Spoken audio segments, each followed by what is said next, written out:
Everyone, welcome to my channel Mamatha's ಗ್ಲಿಡ್ಜ್.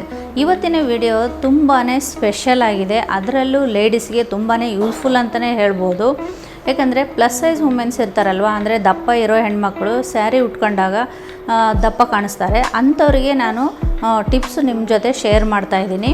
So ಯಾರೆಲ್ಲ ನೋಡಿ already ದಪ್ಪ ಇರ್ತಾರೆ, ಅವರು ಸ್ಯಾರಿ ಉಟ್ಕೊಂಡಾಗ ಇನ್ನೂ ಸ್ವಲ್ಪ ದಪ್ಪ ಕಾಣಿಸ್ತಾರೆ. ಅಂಥವರಿಗೆ ಏನು ಮಾಡೋದು, ಸ್ಯಾರಿ ಹೇಗೆ ಉಟ್ಕೊಳ್ಬೋದು ಅನ್ನೋ ಟಿಪ್ಸು ಆ್ಯಂಡ್ ಟ್ರಿಕ್ಸು ನಾನು ಕೊಡ್ತಾ ಹೋಗ್ತೀನಿ. ಅದಕ್ಕಿಂತ ಮುಂಚೆ ಯಾರೆಲ್ಲ ನನ್ನ ಚಾನಲ್ಲು ಹೊಸದಾಗಿ ನೋಡ್ತಾ ಇದ್ದೀರಾ, ಸಬ್ಸ್ಕ್ರೈಬ್ ಮಾಡ್ಕೊಂಡು ನೋಡಿ, ಹಾಗೆ ವಿಡಿಯೋನ ಪೂರ್ತಿಯಾಗಿ ನೋಡಿ, ನಿಮ್ಮ ಫ್ರೆಂಡ್ಸಿಗೆ ಫ್ಯಾಮಿಲಿಗೆ ಶೇರ್ ಮಾಡಿ ಅಂತ ಹೇಳ್ತಾ ಇದ್ದೀನಿ. ಹಾಗೆ ನೋಡಿ, ದಪ್ಪಗಿರೋರು ನೀವು ಸ್ಯಾರಿ ಪರ್ಚೇಸ್ ಮಾಡಬೇಕಾದಾಗೇ ಯಾವ ಥರದ ಸ್ಯಾರಿ ಪರ್ಚೇಸ್ ಮಾಡಬೇಕು, ಹಾಗೆ ಯಾವ ಥರ ಉಟ್ಕೊಳ್ಬೇಕು ಅನ್ನೋದು ಸಹ ನಾನು ವಿಡಿಯೋದಲ್ಲಿ ಹೇಳ್ತಾ ಹೋಗ್ತೀನಿ.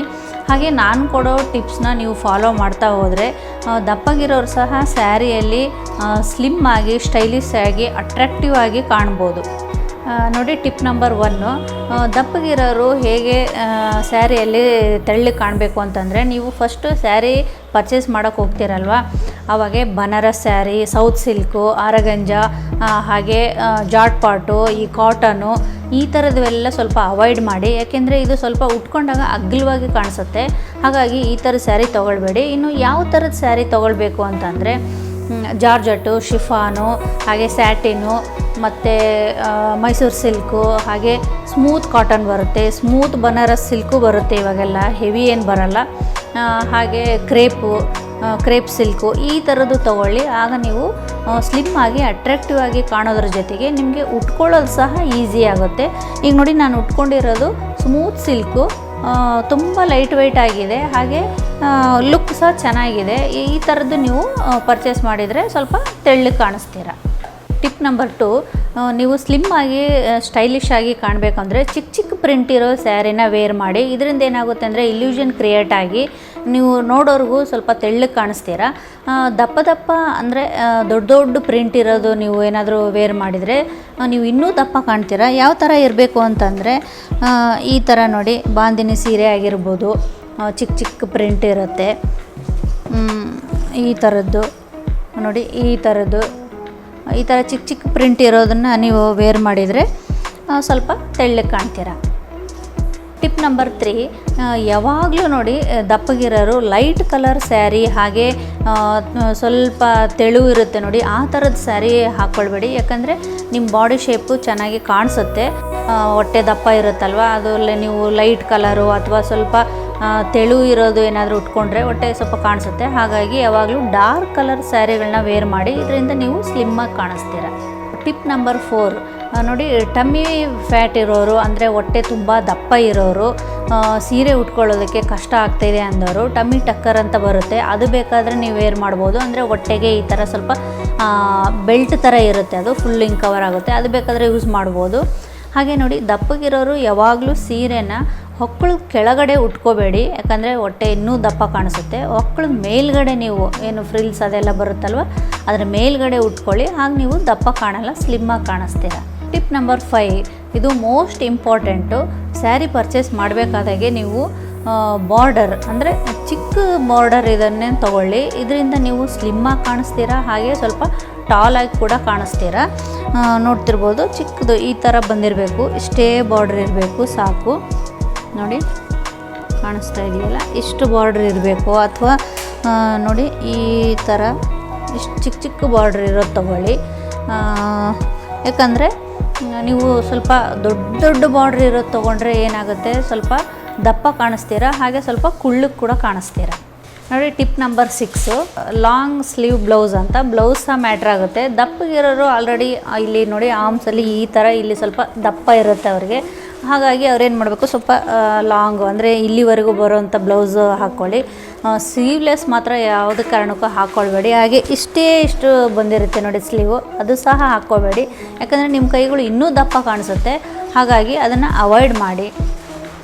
ಟಿಪ್ ನಂಬರ್ 7, ಸೀರೆ ನೀಟಾಗಿ ಉಟ್ಕೊಳ್ಳೋದು. ಅಂದರೆ ಎಲ್ಲೆಲ್ಲಿ ಪಿನ್ ಮಾಡಿ ಲೂಸಾಗಿ ಉಟ್ಕೋಬೇಡಿ. ನೀಟಾಗಿ ಎಲ್ಲೆಲ್ಲಿ ಪಿನ್ ಮಾಡಬೇಕು ಅಲ್ಲೆಲ್ಲ ನೀಟಾಗಿ ಪಿನ್ ಮಾಡಿದರೆ ನಿಮಗೆ ಬಾಡಿ ಶೇಪ್ ನೀಟಾಗಿ ಕಾಣಿಸುತ್ತೆ. ಹಾಗೆ ನೋಡಿ, ಈ ಪ್ಲೇಟ್ಸು, ಅಂದರೆ ಇಲ್ಲಿ ಕೆಳಗೆ ಬರೋ ನೆರಿಗೆ ಏನಿರುತ್ತಲ್ವ, ಅದು ಸ್ವಲ್ಪ ದೊಡ್ಡದಾಗಿ ಮಾಡಿ ಚಿಕ್ಕದು ಮಾಡ್ಕೊಳ್ಬೇಡಿ. ಹಾಗೆ ನೋಡಿ ಪ್ಲೇಟ್ಸು ಎಲ್ಲ ಒಂದೇ ಹಿಡಿದ್ಬಿಟ್ಟು ಈಗ ಒಳಗಡೆ ಇದು ಮಾಡ್ಕೊಬೇಡಿ, ಅದನ್ನು ಸ್ವಲ್ಪ ಹರಡ್ಕೊಳ್ಳಿ. ಈ ಥರ ಹೀಗೆ ಬರಬೇಕು ಯಾವಾಗಲೂ. ಎಲ್ಲನೂ ಈ ಥರ ಫೋಲ್ಡ್ ಮಾಡಿ ಒಳಗೆ ಈ ಥರ ಮಾಡ್ಕೋಬೇಡಿ. ಈ ಥರ ಸ್ವಲ್ಪ ಒಂದಾದಮೇಲೆ ಒಂದು, ನಿಮ್ಗೆ ಅರ್ಥ ಆಗ್ತಾ ಇದೆಯಲ್ವ, ಹೀಗೆ ಒಂದಾದಮೇಲೆ ಒಂದು ಜೋಡಿಸ್ಕೊಂಡು ಒಳಗೆ ನೀವು ಟಕ್ ಮಾಡ್ಕೊಳ್ಳಿ. ಹಾಗೆ ಈ ಕಡೆ ನೋಡಿ ಟೈಟಾಗಿರಬೇಕು. ಇಲ್ಲೂ ಸಹ ಅಷ್ಟೇ ಫ್ರಿಲ್ಸ್ ಮಾಡ್ಕೊಳ್ಳಿ. ಹಾಗೆ ನಿಮಗೆ ನೀಟಾಗಿ ಶೇಪ್ ಕಾಣಿಸುತ್ತೆ, ಹಾಗೆ ಇದು ನೀಟಾಗಿ ನೆರಿಗೆನೂ ಕಾಣಿಸುತ್ತೆ.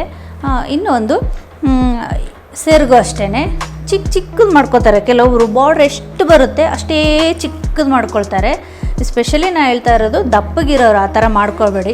ನೀವು ಸ್ಲಿಮ್ಮಾಗಿರೋರು ತೆಳ್ಳಗಿರೋರು ಮಾಡ್ಕೊಳ್ಳಿ, ಚೆನ್ನಾಗಿ ಕಾಣಿಸುತ್ತೆ. ಬಟ್ ತುಂಬ ಹೊಟ್ಟೆ ದಪ್ಪ ಇರೋರು, ಸ್ವಲ್ಪ ದಪ್ಪ ಕಾಣಿಸೋರು ಆ ಥರದ್ದು ಏನು ಮಾಡಬೇಕು, ಆ ಥರದವರು ಚಿಕ್ಕ ಪ್ಲೇಟ್ಸ್ ಮಾಡ್ಕೋಬೇಡಿ. ಸೆರಗಿಗೆ ಅಷ್ಟೇ ಸ್ವಲ್ಪ ದೊಡ್ಡದಾಗಿ ಮಾಡ್ಕೊಳ್ಳಿ. ಇದರಿಂದ ಏನಾಗುತ್ತೆ ಅಂದರೆ ನಿಮ್ಮದು ಹೊಟ್ಟೆ ಕಾಣಿಸಲ್ಲ, ಸ್ವಲ್ಪ ಅವಾಯ್ಡ್ ಮಾಡ್ದಂಗೆ ಆಗುತ್ತೆ ಅಥವಾ ಹೈಡ್ ಮಾಡ್ದಂಗೆ ಆಗುತ್ತೆ, ಸ್ವಲ್ಪ ಎಲ್ಲ ಕವರ್ ಆಗುತ್ತಲ್ವ. ಹಾಗಾಗಿ ನೋಡಿ tip number 8 sari shapewear ಅಂತ.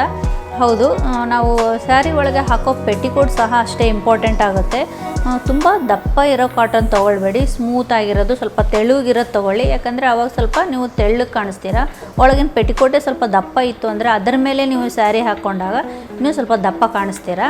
ಹಾಗೆ ನೋಡಿ ಒಳಗಿನ ಪೆಟಿಕೋಟು ಫ್ರಿಲ್ಸ್ ಇರೋದು ತೊಗೋಬೇಡಿ, ಫ್ರಿಲ್ಸ್ ಇರದೇ ಇರೋದು ಇರುತ್ತಲ್ವ ಆ ಥರದ ಪೆಟಿಕೋಟ್ ತೊಗೊಳ್ಳಿ.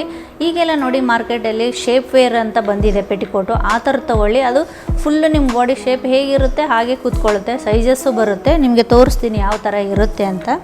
ಆ ಥರದ್ದು ಬೇಕಾದರೂ ತೊಗೊಳ್ಬೋದು. ನೋಡಿ ಈ ಥರ ಎಲಾಸ್ಟಿಕ್ ಬರುತ್ತೆ ನೋಡಿ. ಫ್ರಿಲ್ಸ್ ಏನೂ ಇರಲ್ಲ ಇದಕ್ಕೆ. ನೀವು ಅಂದ್ಕೊಳ್ತಿರ್ಬೋದು ಓಡಾಡೋದಕ್ಕೆ ಕಷ್ಟ ಆಗುತ್ತೆ ಅಂತ, ಹಾಗೇನಿಲ್ಲ. ಇದು ಸ್ಟ್ರೆಚಬಲ್. ಇಲ್ಲಿ ನೋಡಿ, ನೀವು ಕಾಲಿ ಮುಂದಕ್ಕೆ ಇಟ್ಟರೆ ಅದು ಹೀಗೆ ಸ್ಟ್ರೆಚ್ ಆಗುತ್ತೆ, ಹಾಗಾಗಿ ಏನು ತೊಂದರೆ ಇಲ್ಲ. ಹಾಗೆ ಸೈಡ್ ಈ ಥರ ಇಲ್ಲಿ ಕಟ್ಟು ಕೊಟ್ಟಿರ್ತಾರೆ ನಿಮಗೆ ಓಡಾಡೋದಕ್ಕೆ ಈಸಿ ಆಗಲಿ ಅಂತ. ಹಾಗಾಗಿ ಈ ಥರದ್ದು ಬೇಕಾದರೆ ತೊಗೊಳ್ಬೋದು. ಈ ಥರ ವೇರ್ ಮಾಡಿ ಇದ್ರ ಮೇಲೆ ಸ್ಯಾರಿ ಹಾಕ್ಕೊಂಡಾಗ ನಿಮ್ಮ ಬಾಡಿದು ಶೇಪು ಕರೆಕ್ಟಾಗಿ ಕಾಣಿಸುತ್ತೆ, ಹಾಗೆ ಸ್ಲಿಮ್ಮಾಗಿ ಕೂಡ ಕಾಣಿಸ್ತೀರ. Tip number 9 jewellery set. ಹೌದು, ನಾವು ಎಷ್ಟೇ ಕಾಸ್ಟ್ಲಿ ಸೀರೆ ಆಗಿರ್ಬೋದು, ಯಾವ ಥರದ ಸೀರೆನೇ ನಾವು ವೇರ್ ಮಾಡಲಿ, ಅದಕ್ಕೆ ಸೂಟ್ ಆಗೋ ಥರದ್ದು ಆ್ಯಕ್ಸಸರಿ ಹಾಕ್ಕೊಂಡಾಗೇ ನಾವು ತುಂಬ ಸ್ಟೈಲಿಶ್ ಆಗಿ ಕಾಣಿಸೋದು. ಕೆಲವೊಬ್ರು ಏನು ಮಾಡಿಬಿಡ್ತಾರೆ, ತುಂಬ ಜ್ಯುವೆಲರಿ ಹಾಕ್ಕೊಂಡ್ಬಿಡ್ತಾರೆ, ಆ ಸೀರೆಗೆ ಅದು ಮ್ಯಾಚೇ ಆಗ್ತಿರಲ್ಲ. ಆ ಥರ ಎಲ್ಲ ಹಾಕ್ಕೊಳ್ಬೇಡಿ. ಹಾಗೆ ನೋಡಿ, ಈಗ ಸಿಲ್ವರ್ ಜ್ಯುವೆಲರಿ ಬಂದಿದೆ ಅಲ್ವಾ, ಅದು ತುಂಬ ಟ್ರೆಂಡಿಯಾಗಿದೆ. ಲಾಸ್ಟ್ ಒಂದು ನಾನು ಸೀರೆದು ಮ್ಯಾಚಿಂಗ್ ಬ್ಲೌಸಿಗೆ ತೋರಿಸಿದ್ನ ಹಾಕ್ಕೊಂಡಿದ್ದೆ ನೋಡಿ. ಆ ಥರದ್ದು ಪ್ಲೇನ್ ಸ್ಯಾರಿಗೆ ಹಾಕ್ಕೊಳ್ಳಿ, ತುಂಬ ಚೆನ್ನಾಗಿ ಕಾಣಿಸುತ್ತೆ. ನೀವು ರೇಷ್ಮೆ ಸೀರೆಗೆ ಬೇಕಾದರೆ ಸ್ವಲ್ಪ ಲಾಂಗ್ ಆಗಿರೋದು ಅಥವಾ ಚೌಕರ್ ಥರ ಬರುತ್ತೆ, ಈ ಥರ ಸಿಂಪಲ್ ಆಗಿರೋದು ಇದನ್ನು ಹಾಕ್ಕೊಳ್ಳಿ. ಆಮೇಲೆ ದೊಡ್ಡ ಜುಮ್ಕ ಸಹ ಹಾಕ್ಕೊಳ್ಬೋದು. ಇದು ನೋಡಿ, ಈ ಥರ ನನಗೆ ತುಂಬ ಇಷ್ಟ ಆಗುತ್ತೆ. ಈ ಥರ ಜುಮ್ಕ ಹಾಕೋಬೋದು. ಇಲ್ಲ ಅಂತಂದರೆ ಈ ಥರ ಪ್ಲೇನು ಸಿಲ್ಕ್ ಸೀರೆ, ಸ್ವಲ್ಪ ಜಾರ್ಜೆಟ್ಟು, ಈ ಥರ ಶಿಫಾನ್ ಉಟ್ಕೊಂಡಾಗ ಈ ಥರ ಸ್ಟೈಲಿಶ್ ಆಗಿ ಈ ಥರದ್ದು ಬೇಕಾದರೆ ಹಾಕ್ಕೊಳ್ಬೋದು. ನಿಮ್ಮ ಲುಕ್ ಇನ್ನೂ ತುಂಬ ಚೆನ್ನಾಗಿ ಕಾಣಿಸುತ್ತೆ. ನೆಕ್ಸ್ಟ್ ನೋಡಿ, ರೇಷ್ಮೆ ಸೀರೆ ಉಟ್ಕೊಂಡಿರ್ತೀರಲ್ವ, ಆವಾಗ ಬೇಕಾದರೆ ನೀವು ಯಾವುದಾದ್ರೂ ದೊಡ್ಡದ ಹಾರ ಥರದ್ದಾಗಲಿ, ದೊಡ್ಡ ಜುಮ್ಕ, ನಿಮಗೆ ಏನೇನು ಬರುತ್ತಲ್ವ ಅದೆಲ್ಲ ಹಾಕ್ಕೊಳ್ಬೋದು. ಟ್ರೆಡಿಷ್ನಲ್ ಆಗಿ ಕೂಡ ಕಾಣಿಸ್ತೀರಾ. ಹಾಗೆ ನೋಡಿ, ಬಟ್ ಸೀರೆಲೆಲ್ಲ ಹಾಕ್ಕೊಳ್ತಿರ್ತಾರೆ ನೋಡಿ, ಇಷ್ಟಿಷ್ಟು ದೊಡ್ಡ ಹಾರ ಇಲ್ಲಿಂದ ಇಲ್ಲಿಗೆ, ಆ ಥರ ಪ್ಲೀಸ್ ಹಾಕ್ಕೊಳ್ಬೇಡಿ, ಇನ್ನೂ ನೀವು ಹೆವಿಯಾಗಿ ಕಾಣಿಸ್ತೀರಾ. ಹಾಗಾಗಿ ಸಿಂಪಲಾಗಿ ಹಾಕ್ಕೊಳ್ಳಿ, ಆ ಸ್ಯಾರಿಗೆ ಮ್ಯಾಚ್ ಆಗುತ್ತೆ ಅಂತ ಒಂದು ಸಲ ಇಟ್ಬಿಟ್ಟು ನೋಡಿ. ನೀವು ಸ್ಯಾರಿ ವೇರ್ ಮಾಡೋಕ್ಕಿಂತ ಮುಂಚೆನೇ ಆ ಜ್ಯುವೆಲರಿ ಸಹ ಅದ್ರ ಮೇಲೆ ಇಟ್ಬಿಟ್ಟು ನೋಡಿ, ಚೆನ್ನಾಗಿ ಕಾಣಿಸುತ್ತೆ. ಇಲ್ಲ ಅಥವಾ ನೀವು ಸ್ಯಾರಿ ವೇರ್ ಮಾಡಿದಾಗ ಒಂದು ಸಲ ಹಾಕ್ಕೊಂಡು ನೋಡಿ, ನಿಮಗೆ ಗೊತ್ತಾಗುತ್ತೆ. ಅದು ಚೆನ್ನಾಗಿ ಕಾಣಿಸ್ಲಿಲ್ಲ ಅಂತಂದರೆ ಮತ್ತು ನೀವು ಬೇರೆದು ಟ್ರೈ ಮಾಡ್ಬೋದು. ನೋಡ್ತಿರ್ಬೋದು ಇಷ್ಟು ಯಾವ ಥರ ದಪ್ಪ ಇರೋರು ಸ್ಯಾರಿಯಲ್ಲಿ ಸ್ಲಿಮ್ ಆಗಿ ಸ್ಟೈಲಿಶ್ ಆಗಿ ಹೇಗೆ ಕಾಣಿಸ್ಬೋದು ಅನ್ನೋದು ಟಿಪ್ಸ್ ನಾನು ಕೊಟ್ಟಿದ್ದೀನಿ. ಇದು ನಿಮಗೆ ತುಂಬ ಯೂಸ್ಫುಲ್ ಆಗುತ್ತೆ ಅಂತ ಅಂದ್ಕೊಂಡಿದ್ದೀನಿ. ಇದೇ ಥರ ನೆಕ್ಸ್ಟ್ ಒಂದು ವಿಡಿಯೋದಲ್ಲಿ ಸಹ ನಿಮಗೆ ಇನ್ನೂ ಯಾವ ಥರದ ಸೀರೆ ಟಿಪ್ಸ್ ಬೇಕು ಅಥವಾ ಡ್ರೆಸ್ ಬಗ್ಗೆ ಆಗಿರ್ಬೋದು ನಿಮಗೆ ಬೇಕು ಅಂದರೆ ಕಮೆಂಟಲ್ಲಿ ಕೇಳಿ ನನಗೆ. ನೆಕ್ಸ್ಟ್ ನಾನು ಆ ವಿಡಿಯೋ ಮಾಡೋಕ್ಕೆ ನಾನು ಟ್ರೈ ಮಾಡ್ತೀನಿ. ಸೊ ಇಷ್ಟ ಆಗಿತ್ತು ಇವತ್ತಿನ ವಿಡಿಯೋ. ಯಾರಿಗೆಲ್ಲ ಈ ವಿಡಿಯೋ ಇಷ್ಟ ಆಗಿತ್ತು ಅಂದರೆ ಪ್ಲೀಸ್ ನಿಮ್ಮ ಫ್ರೆಂಡ್ಸ್ಗೆ ಆಮೇಲೆ ಫ್ಯಾಮಿಲಿಗೆ ಶೇರ್ ಮಾಡಿ. ನೆಕ್ಸ್ಟ್ ವಿಡಿಯೋದಲ್ಲಿ ಸಿಗ್ತೀನಿ. ಟಾಟಾ, ಬಾಯ್ ಬಾಯ್.